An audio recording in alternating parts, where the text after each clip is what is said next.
कल्याणमध्ये मराठी तरुणीला बेदम मारहाण, गोपाल झा नावाच्या परप्रांतीय तरुणावर गुन्हा दाखल। उच्च न्यायालयाच्या निकालाला सर्वोच्च न्यायालयात आव्हान। मुंबई लोकल साखळी बॉम्बस्फोट प्रकरणी राज्य सरकारची याचिका, याचिकेवर 24 जुलैला होणार सुनावणी।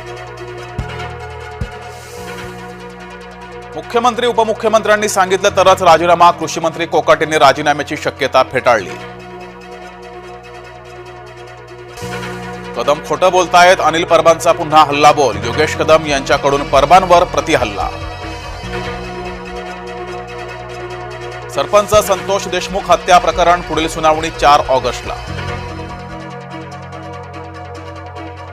पहिलीपासून 3 भाषेच्या मुद्द्यावर महाराष्ट्र भाजपा तोंडावर पडली, त्रिभाषा सूत्रावर केंद्र सरकारकडून राज्य सरकारला चपराक।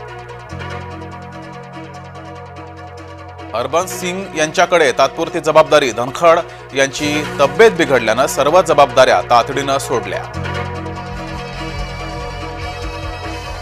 नवरा माझा कौतुकाचा, खासदार बायकोकडून उपमुख्यमंत्री नवऱ्याचं कौतुक।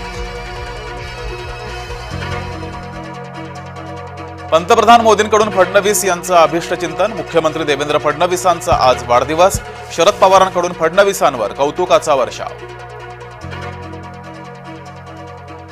आणि अकोल्याच्या बाळापूर तालुक्यात ढगफुटीसारखा पाऊस, बुलढाण्यातील लोणार तालुक्यालाही पावसानं झोडपलं, हिंगोलीमध्ये 17 गावांचा संपर्क तुटला।